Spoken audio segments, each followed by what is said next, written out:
Well, we're back with another season of Hockey Inside Out. Hope all you Canadiens fans are looking forward to another year of hockey, because personally, I'm petrified.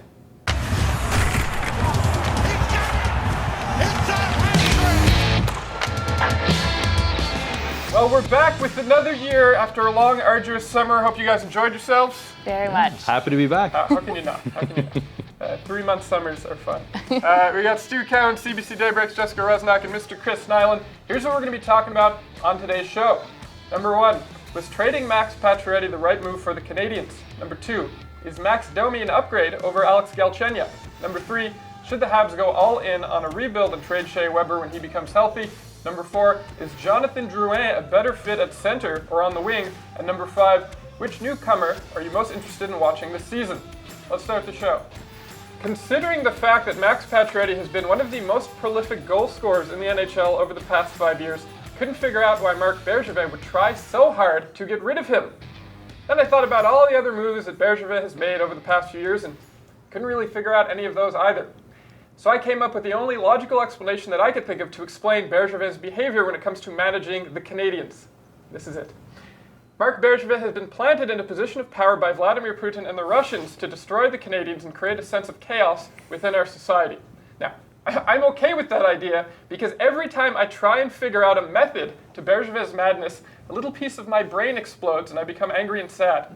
But you know, I'm not a real hockey person, so let's ask the experts. What do you guys think? Was trading Max Pacioretty a good idea? We won't know for a few years. Nick Suzuki is the key to this trade, the young prospect that they got in exchange. Are the Canadiens a better team this year without Max Pacioretty? No. I mean, Thomas Tatar, Max Pacioretty is a better goal scorer. This is a team that can't score.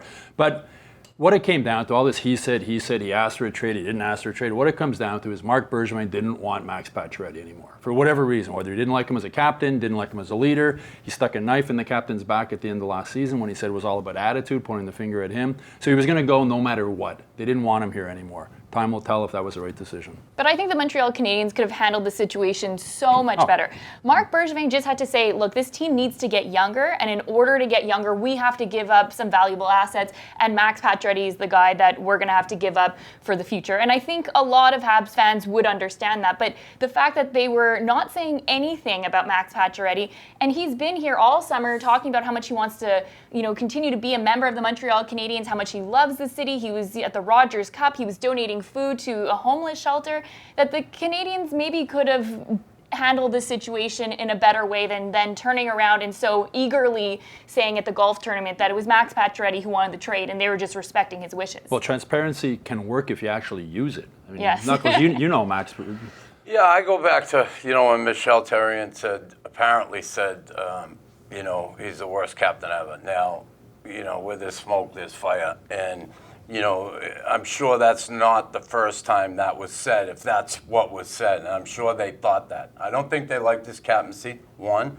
I don't think they wanted to sign him to a 7-year, $49 million contract, something like that. It was too big a number for him. Will they miss his goals? There's no question about it. And like you said, Suzuki is the key to the trade. I think Tatar can score 25 goals. You just never know when you get a player like Tatar. He's 27, he's younger. He had some problems in Vegas there, but I think they're going to be okay without Max, to be honest with you.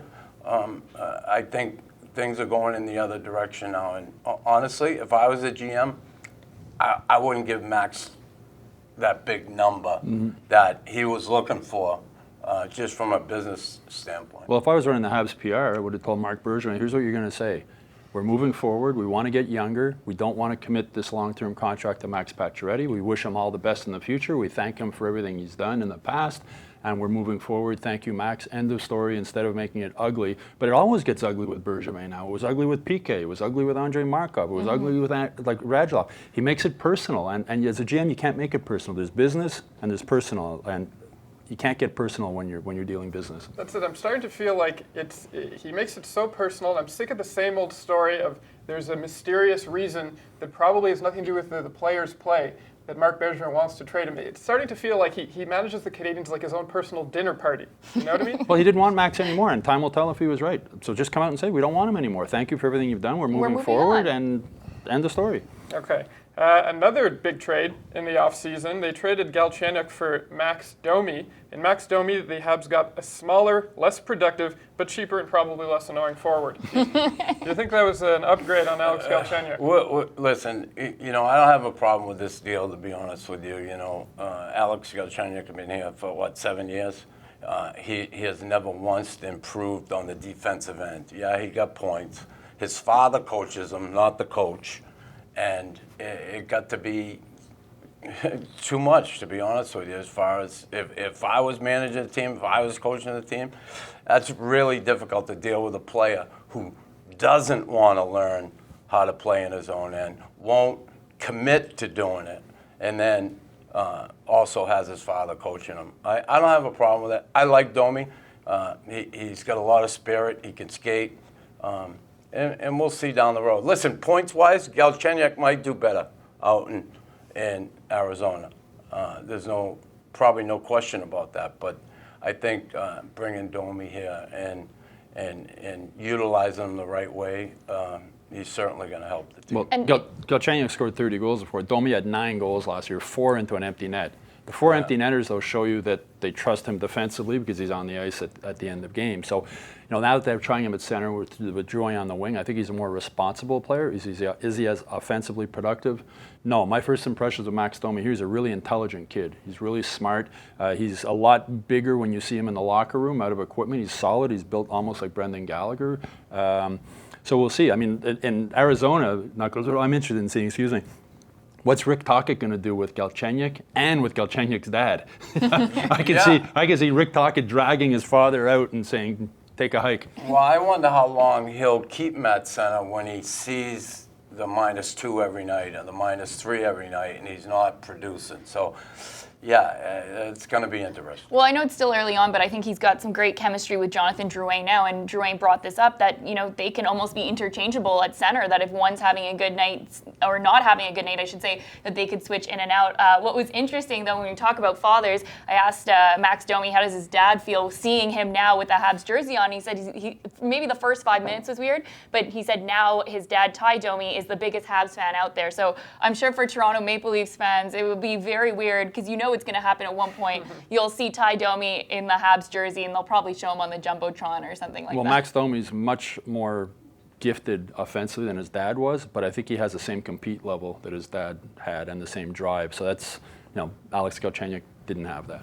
So the Canadiens, let's say they're in 85% rebuild mode at this point. Do you think they should ramp it up a notch and go full rebuild mode and trade Shea Weber when he becomes healthy? Well, this is not going to happen, and even Marc Bergevin said to Tony Marinaro this week on TSN 690 that he's not going to trade Shea Weber. And he's never lied. Yeah, and he's never lied. But I actually do believe it when it comes to this because of how they acquired Shea Weber in the PK Subban trade, and that he said that he's a pro and he wants him to be around to mentor the younger players. So I don't think he's going to move, but I also wonder, how many other teams are interested in trying to get Shea Weber. He's getting older, he costs a lot of money, and now he's had 2 surgeries in the span of, just a few months that we'll see when he comes back in December what he's going to really look like. If the Canadiens don't name a captain at the beginning of the season, I think Weber could get traded.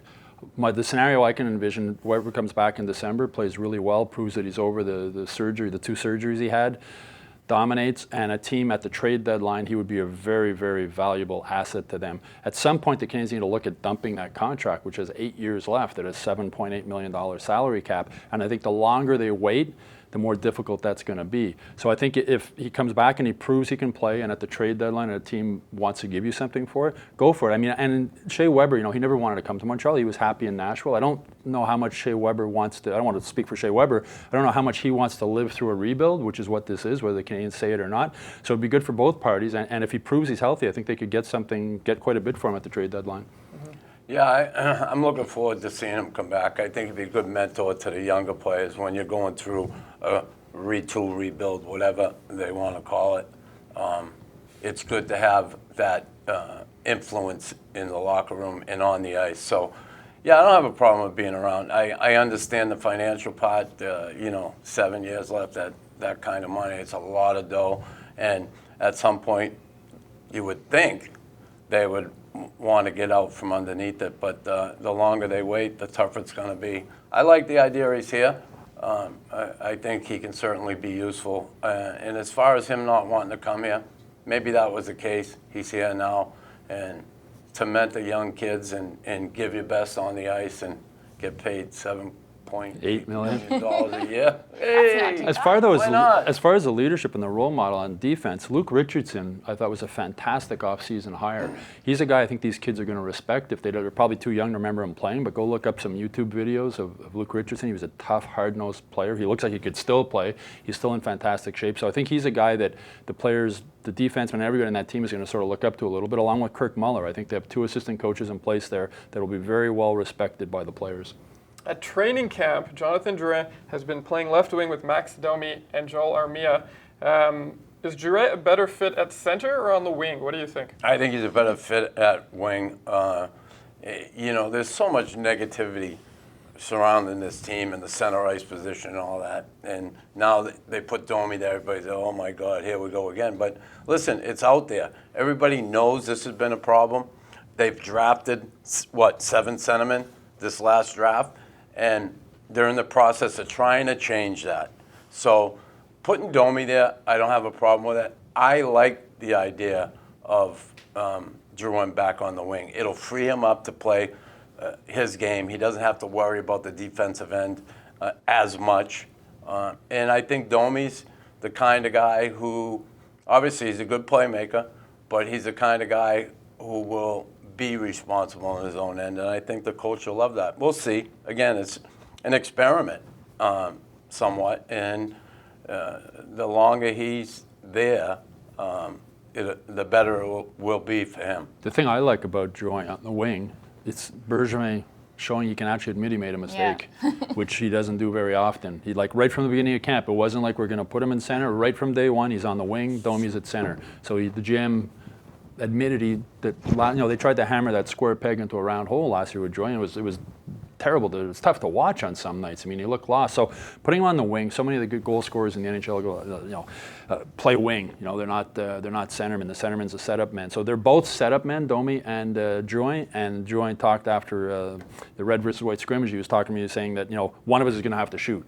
And they've talked about that together. Yeah, that Joel Armia. Well, the thing is, Joel Armia is another one of those off-season signings that a lot of people in Montreal might not know that much about him, but he's one of 13 former first-round draft picks the Canadiens have in the camp. So he's got skill and he's got size. So he will end up, I think, being the trigger man on that line. But Drouin, he may not end up there all year. Well, that's true. I mean, everything can switch. Exactly. Who knows? But I mean, between Domi and Drouin, one of them's going to have to shoot more, and then whoever else is on that line is going to get the advantage of playing with 2 highly skilled playmaking players. I just hope that they give this more time for it to develop, because really the wing is where Jonathan Drouin is more comfortable and has more success. But I think, as you were saying, that it really was last year Marc Bergevin decided he was going to be a center, and he just was very stubborn about that. And now this year it's, why not, let's see what he can do with the wing, and he'll probably have a lot more success. So hopefully they give it some more time before, if things start going bad and they start to panic, and try and put him back at center. Well, Bergevin was just as stubborn about Galchenyuk not playing center. I mean, they had Paul Byron playing center ahead of Galchenyuk last year through the injury. So, as I said, it's a good thing the GM's willing to say, okay, that didn't work, we're going to try something new. How do you like those 3 as the number 1 line? Well, they're not a number 1 line on a really good team, but the Canadiens aren't a really good team, so they're a number 1 line. Many new faces on the Habs this year. Who are you most interested in seeing develop? I'm interested in seeing what Thomas Tatar can do, because he really wants to redeem himself from last year, his time in Vegas, that he wants a fresh start, and this is a really good opportunity for him, because should be a much better player than some of the other players on this team, and he can show that he can still score 20 or 20 plus goals, and I would like to see what he can bring. You stole my guy. I was going to say Tatar, but now I'll say Armia then, because I think he's another one of these off-season pickups and he's starting on the number 1 line through training camp, so it'll be interesting. I'm interested to see how he's going to do. Niemi. Noah Juleson, I think, and a guy I want to watch. And, defense obviously struggled last year. I want to see how this kid comes in and plays from the beginning of the season to the end. And, up front, I'm real interested to see Domi, to be honest with you. And Victor Mete brought up a good point, too, with this being his second year, that he feels a lot less pressure because he knows what to expect this time around and he can just focus on playing his game. So I wonder what kind of differences not having that pressure that he put on himself this year will bring. I applaud Julien for putting Mete and Juleson together in training camp. Your two youngest, brightest prospects on defense coming up. And when Claude spoke about it, he said, well, training camp is one thing, preseason games are another thing. Are you going to put these two guys on the ice against Sidney Crosby and Connor McDavid and that together? Probably not. But to let them grow together, you can see these two guys being a pair on the Canadiens for many years to come. I think they complement each other well. Mete's such a skater. He takes off with the puck. Arpon Basu had the best nickname ever. He calls him Little Ball of Fun, which is exactly what he is. So he's a guy who goes up and down, racing up and down. And Juleson's a more stay-at-home. And I think it's one thing I'm really watching during training camp. It's interesting to see. I'd love to see Kotkaniemi. I don't know how much time he's going to spend in the NHL. Maybe they'll send him back to Finland, but at least maybe he'll get called up sometimes, and that'll be fun to watch, I think. That's it for this week's show. We want to thank you all for watching. What are your thoughts on the Pacioretty trade? How would you grade the Canadiens 2018 draft? Let us know in the comments section below. We'll be back next Thursday. I'm Adam Susser, and I'll see you then.